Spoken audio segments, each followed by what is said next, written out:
वज़ीर आला खैबर पख्तूनख्वा अली अमीन गंडापुर की ज़ेर सदारत एपेक्स कमेटी का इजलास का एलामिया जारी कर दिया गया। मजीद जानते हैं डॉट न्यूज़ के नुमाइंदे आरिफ हयात से। आरिफ, बताइएगा इजलास में किन उमूर पर इत्तेफाक हुआ है और एलामिया में क्या कहा गया है?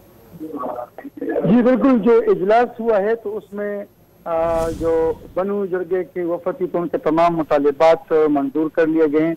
बंदोबस्ती इलाकों में पुलिस और सीसीटीवी कार्रवाई करेगी, जबकि एपेक्स कमेटी ने दहशतगर्दों के खिलाफ बिला तफरीक कार्रवाई करने का फैसला किया गया और उसके बाकायदा तौर पर मंजूरी दी गई है। इस जमन में बंदोबस्ती इलाकों में पुलिस और सीसीटीवी कार्रवाई करेगी, जबकि सरहदी इलाकों में जहाँ तक रसाई मुश्किल है तो वहाँ पर फौज की मदद ली जाएगी ऑपरेशन में।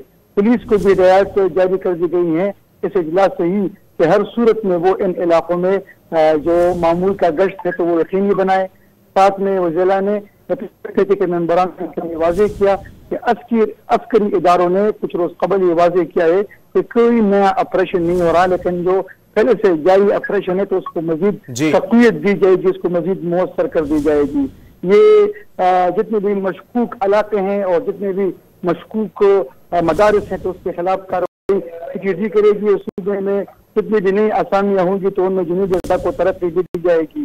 साथ में ये कहा गया कि दहशतगर्द अनासर के खिलाफ हर सूरत कार्रवाई होगी, इनको बिल्कुल भी ढील नहीं दी जाएगी, इनके खिलाफ हर सूरत कार्रवाई की जाएगी। पुलिस की सतह पर भी सीसीटीवी भी और सिक्योरिटी फोर्सेस भी इन ऑपरेशन में हिस्सा लेगी। जी बहुत शुक्रिया आरिफ हयात अपडेट करने के लिए।